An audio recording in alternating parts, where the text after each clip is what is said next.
Hello everybody and welcome back to World of Warships Legends. My name is Spartan Elite 43 and tonight we have our very first look at the Tier 5 United States Battleship West Virginia. So, without further ado, let's look at the commander. We've got William Sims. He is a legendary 316. So we've got Andrew Cunningham and Henry Hyde there as our inspirations. We are running Flammable Cannoneer, Gyrating Drill Bits, Marksmanship, and Emergency Specialist. We have as our equipment Main Battery Mod 2, and we have Steering Gears Mod 2. Loadout, we are running an Epic Booster, though we'll take it off for now, just so that you guys can see the true stats with this build. Survivability, we have 54,810 hit points, with a 37% torpedo damage reduction, which is nice. Artillery, 8 16-inch guns at Tier 5. This is a Colorado-class battleship, so it has the 16-inch guns, and they are good. They are really good. Though at Tier 5, you run into a lot of overpins. But when you don't overpin, bad things happen. And because you have 16-inch guns, you overmatch all of the bows that you go up against. So, yeah. 16.7 kilometer firing range. They reload 31.5 seconds, which is a little bit slower, but it's a Tier 5. 29.5 second, 180 degree turn time, not bad. HE shell damage of 5,700, but if you're shooting HE, you're doing something wrong, or you're fighting a destroyer, and that's the only thing left. AP shell damage is 13,640. We have some secondaries as well, so they're there. They reach out to 4 kilometers. Maneuverability is where this thing shines, not because of its maximum speed, but its rudder shift. So we have 18.9 knot top speed, so it's slow. But if you've played any of the American battleships, you're used to it. Turning circle is fantastic. At only 670 meters, it is better than the Alabama. And the rudder shift is down to 12.3 because of our steering gear mod.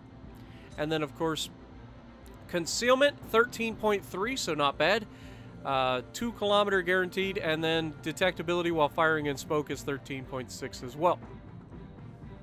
So, yeah, you don't want to be firing your guns in smoke if you're trying to hide. Anyway, agile. She's above average ability to change direction. She has big guns armed with 406 or 16-inch guns. She's slow because, yeah, it's American. Other than the Iowa and the Alabama, you're pretty slow. Everything else. One of the Colorado-class battleships she developed low speed, was equipped with 406mm main battery guns, and armored according to the all-or-nothing armor scheme, with the maximum possible protection on all of the vital parts of the ship. There were 4 of them in the series, and she entered service in 1923. So, let's get into looking at it. It's a good-looking ship. It's a very good-looking ship. And I like the, is this what they would call a lattice mast? Because I get it confused sometimes, but it definitely looks like a lattice to me. I could be wrong. Somebody will correct me, I'm sure. But as you can see, she's a good-looking ship, and she comes with a pretty nice camo as well. So, let's get to the gameplay. Alrighty, so we're going to be on Haven, and I have some more history for you guys. Now, you guys know that I've been trying to get into some of the history of these ships, and especially when they're historical ships that are still coming out. And USS West Virginia is one of those historic ships. Now, right off the bat, you're probably going, well, I've never heard of the West Virginia.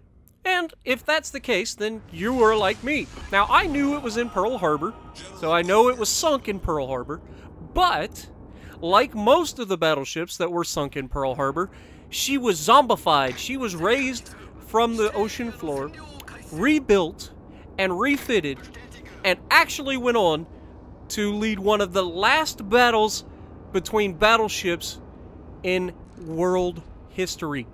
Period. So, West Virginia, she was, let's see if I can get to it. She was in the, she led the American line of battle at the Battle of Sargal Strait on the night of 24th and 25th of October. So it's fitting that she comes in October, huh? There she was one of the few American battleships to use her radar to acquire a target in the darkness, allowing her to engage a Japanese squadron in what was the final action between battleships in naval history. After Surigao Strait, the ship remained in the Philippines to support troops fighting during the Battle of Leyte in 1944, and then supported the invasion of Lingayen Gulf in 1945. The ship also took part in the battles of Iwo Jima and Okinawa later that year, providing extensive fire support to the ground forces invading those islands. During the later operation, she was hit by a kamikaze that did little damage. Following the surrender of Japan, West Virginia took part in the initial occupation and thereafter participated in Operation Magic Carpet, carrying soldiers and sailors from Hawaii to the mainland United States before being deactivated in 1946. And she was later stripped and sold for scrap. So, not the best ending to her story, but oh my god, Arkansas, you brought a very, very low-tiered ship into this fight, and I just hit you with the biggest guns that you could be hit with. So, yeah, that's how that should go. So hopefully you guys enjoyed the history a little bit. I'm trying to do more of this. I know that it's something that a lot of people are interested in, and myself included. I'm not the biggest naval history buff in the world, but I'll do some research and try to do some more, and maybe we'll revisit some ships and give you guys some history on ships that we haven't covered in the past, or that we've already done videos on. But as you can see, we're going to enjoy ourselves in this match quite a bit. I will say this, that later in the match ends up being kind of boring, so maybe I'll stop the video and just kind of speed up to the end, because you guys don't want to see that. Or maybe you do. Let me know in the comments below. Also, we're getting even closer. We're almost at 24,200 subscribers. We're getting much closer. Oh my god, Bajani.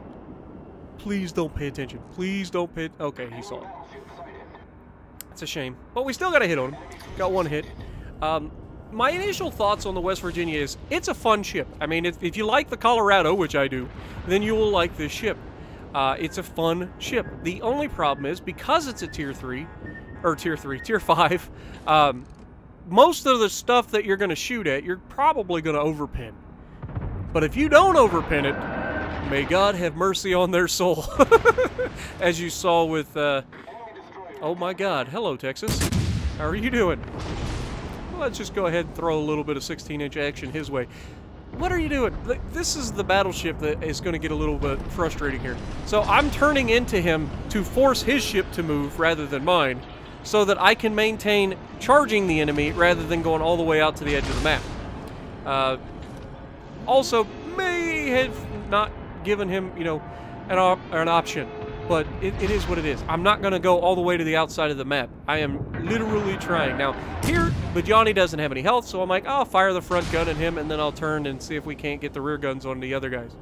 But you see it does work. We did manage to get the battleship to go our direction so that we can all push towards the enemy, because you want to apply pressure. Once you have the advantage, you have to continue to push. So many times I see, and that dispersion was horrendous, and that's what you're going to get. Anytime you get a ship with 16-inch guns at Tier 5, you're going to have this problem. What's the other one?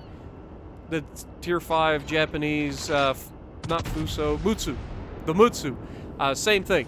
You get shots. Now, this is a lot more accurate and a lot more consistent than Mutsu. But, and the armor piercing is way better than Mutsu. But, what you have to consider is that you're not going to get... Oh, hello. Come on, Texas! Pow! Gone! 2 citadels. Texas goes back to port. Or actually, in this case, he doesn't go back to port. He's going to the bottom. But, notice the torpedoes that came our direction. They were meant for the guy in front of us, and he took a couple. We are going to start turning in. We're going to complete... We don't have anything to worry about from the Wyoming. So we're just going to completely disrespect him, give him our broadside, and we're going to try to get the guns on the other side of the ship here. As you can see, we get one overpin because only one shell hit him. We don't want to continue to chase him. This is a domination after all, so we want to try to get ourselves back into the match. Now, as you can see, the Grimyashi that's over here has continued to stay in the fight for his team. He is actively trying to win this game for his team. So you can't really fault him. He's still fighting. But this Wyoming is not going to be so lucky. We're going to go ahead, fire our armor piercing at this guy, try to catch him off guard as he's turning. And unfortunately, we let him just a little too much. It's just one of those things where I'm trying to guess what he's going to do, and I just underestimated how slow he was going to be after coming out of that turn. And Arkansas here, I'm looking at him, he's still alive, so I'm like, okay, that's a thing. We are going to take a torpedo here, but we knew there were going to be torpedoes on the way. We've got a pretty good torp reduction in this ship, so we're not too particularly worried about it. We're going to fire the armor piercing at the Arkansas, try to overmatch his bow, because we know we can. And unfortunately can't finish him off, because, you know, in true Spartan fashion, we got to leave him with just enough health for somebody else to finish off. But we still have the Wyoming out there on our far right. And so I haven't switched to HE yet to go after this destroyer, but I'm about to as soon as we fire one more shot at this Wyoming. Wyoming sailing broadside on, now going full speed, straight line, begging for it. So why not give it to him? That's what I say. And we immediately switch to HE, and there's the hit on the Wyoming, bringing us over the 100,000, giving us the high caliber, and he's not long for this world. So I'm going to go ahead and stop it here, because unfortunately we're not going to be able to shoot at this Grimyashi anytime soon, and so we'll just go ahead and stop it here. We end up winning the match. The Grimyashi goes over, captures C, heads over, tries to capture A. I try to cut him off. I'm too slow. So that's how this match ends. Alright, so now that we've skipped ahead, you can see there's going to be some torpedoes heading our direction. I've been sailing in a straight line. I don't even have to avoid these torpedoes. They just make the perfect size gaps for me. So, as you can see, Grimyashi's over here capturing. Our team managed to capture C back. We've got all the caps. And, yeah, not too shabby. So, hopefully you guys enjoyed a little bit of history with this ship. I enjoyed it quite a bit. I like the ship. So, it's one that, if you want a Tier 5 ship with 16-inch guns that are actually usable, this is probably going to be a much better, much easier ship than the Mutsu. So, if you like what I'm doing, punch the like button, leave a comment below, subscribe to the channel if you haven't already, and as always, I will see you in the next video.